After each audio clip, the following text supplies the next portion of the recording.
Shalom Bapak Ibu Saudara, kita berjumpa lagi di dalam Sapaan Kasih GKI Mojosari. Dan hari ini kita akan bersama-sama merenungkan Sabda Tuhan yang didasari dari Yohanes pasalnya yang kelima, ayatnya yang pertama hingga ke-18. Dan oleh karenanya, saya mengajak dan mengundang kita sekalian untuk bersatu di dalam doa. Mari kita berdoa. Jikalau sesaat lagi kami akan menerima sabda-Mu ya Tuhan, kami mohon kiranya Roh Kudus menguasai kami, sehingga kami dimampukan tidak hanya mengerti tetapi juga melakukannya di dalam kehidupan kami. Segarkanlah kami ya Tuhan dengan firman-Mu. Amin. Bapak Ibu Saudara, betapapun kita merayakan pergantian tahun di sepanjang masa hidup kita sadar betul bahwa sekalipun tahun berganti, ada hal-hal yang tidak berganti di dalam hidup ini. Salah satunya yaitu adalah tugas atau tanggung jawab serta panggilan kita sebagai manusia. Tahun-tahun boleh berganti, namun tanggung jawab dan tugas kita itu tidak berganti. Malahan semakin dewasa, semakin kita berusia, maka tugas dan tanggung jawab itu juga akan semakin bertambah banyak atau bertambah besar. Sama seperti yang pernah saya ilustrasikan di dalam ibadah minggu yang lalu, Bapak Ibu, bahwa kita semua ini layaknya seorang yang sedang bersekolah. Ketika kita bersekolah, ketika kita melewati tahun ajaran, kita yang sebelumnya kelas 2 SMA, kemudian naik ke kelas 3 SMA, maka tanggung jawab kita pun juga akan semakin besar. Tidak hanya kita ini diminta untuk bertanggung jawab selama 1 tahun ke depan, tetapi kita juga diminta untuk bertanggung jawab dengan apa yang sudah kita lalui atau kita kerjakan di tahun-tahun yang sebelumnya. Tugas-tugasnya pun juga tidak semakin sedikit, malahan semakin banyak. Banyak hal yang mesti kita selesaikan atau mesti kita lalui ke depan. Tetapi Bapak Ibu Saudara, ada pula di sisi yang lain, orang-orang yang hobinya itu menunda pekerjaan, menunda tanggung jawab, menunda panggilan yang sudah Tuhan berikan kepada dia.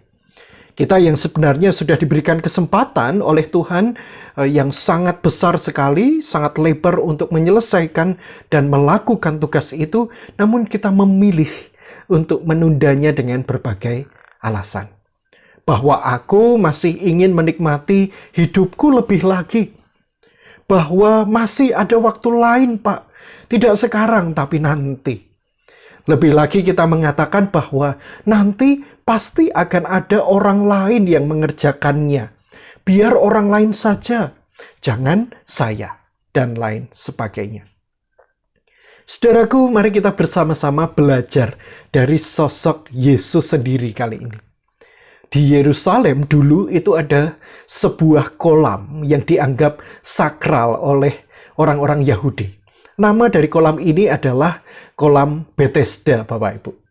Di sekitar kolam inilah biasanya orang-orang yang sakit itu berkumpul.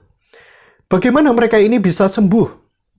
Kepercayaan mereka pada waktu itu adalah mereka harus menunggu malaikat Tuhan menggoncangkan air kolam itu. Dan barang siapa yang masuk pertama kali ke dalam kolam itu sesaat gelombang ini datang, maka ia pasti akan disembuhkan, apapun penyakitnya. Bisa dibayangkan tentu seseorang ini bisa berada di tempat ini tidak hanya 1 atau 2 hari saja, tetapi juga bisa berbulan-bulan dan bahkan bertahun-tahun lamanya untuk menanti kesembuhan bagi dirinya. Karena apa, saudara? Karena dia harus bersaing, berlomba dengan orang-orang yang lain. Tidak heran di sana kemudian Yesus bertemu dengan seorang yang 38 tahun menderita sakit. 38 tahun ini, saudara-saudara, bukan usianya, tetapi lamanya sakit. Jadi bayangkan, saudara, siapapun tentu bisa merasakan putus asa bila merasakan atau mengalami sakit yang selama itu. Ketika Yesus bertanya, "Maukah engkau sembuh?" Wah, ini pertanyaan yang retoris sekali, saudara. Siapapun yang sudah lama sakit pasti tentu mau sembuh. Tidak perlu ditanya lagi. Ya pasti mau, Tuhan. Tetapi masalahnya tidak ada seorang pun yang mau membantu saya untuk sembuh. Ketika goncangan air itu datang, saya menuju kolam itu, tapi pasti saya akan kalah cepat. Banyak dari antara mereka yang sudah mendahului saya. Rupa-rupanya ini adalah sebuah tantangan iman dari Yesus, saudara. Dan ternyata setelah Yesus berkata dan memberikan perintah untuk berjalan, ia pun sembuh dan ia mengangkat tilamnya. Tentu ini adalah kontroversi bagi sebagian orang Yahudi, yang pada waktu itu adalah hari Sabat. Hari yang disakralkan dengan segala macam larangan, termasuk tidak boleh menolong atau menyembuhkan orang sakit. Tapi Yesus tetap berkarya, menyatakan rahmat kesembuhannya di sepanjang waktunya, saudara. Mengapa demikian? Apa alasannya? Di ayatnya yang ke-17 di sana baik sekali untuk kita cermati. Di sana dikatakan, tetapi Yesus berkata kepada mereka, Bapakku bekerja sampai sekarang, maka aku pun bekerja juga. Bagi Yesus, istirahat atau berhenti dari bekerja, itu bukanlah alasan untuk kita tidak melakukan apa-apa, saudara. Justru ia mengajarkan kepada kita bahwa sama seperti Allah yang setia bekerja dan berkarya di sepanjang waktunya, maka kita pun juga harus bekerja dan berkarya di sepanjang waktu hidup kita. Sama seperti Allah yang sepenuh hati bekerja bagi kehidupan dunia ini, maka mari kita lakukan pula pekerjaan Tuhan ini dengan sepenuh hati kita. Setiap hari, setiap saat adalah kesempatan bagi kita supaya kita belajar memfokuskan diri kita pada kehendak-Nya. Menerima berkat setiap hari, menjadi berkat setiap hari. Itulah ibadah kita yang sejati. Amin. Mari kita bersama berdoa.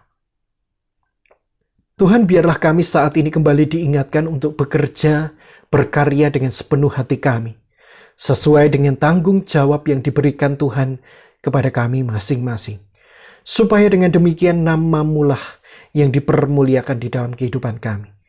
Bekalilah kami dengan kerelaan-Mu, dengan kesetiaan-Mu dan dengan kesungguhan-Mu ya Tuhan. Supaya kami pun terus menjadi berkat bagi orang di sekeliling kami. Di dalam nama Kristus kami berdoa. Amin. Tuhan memberkati kita.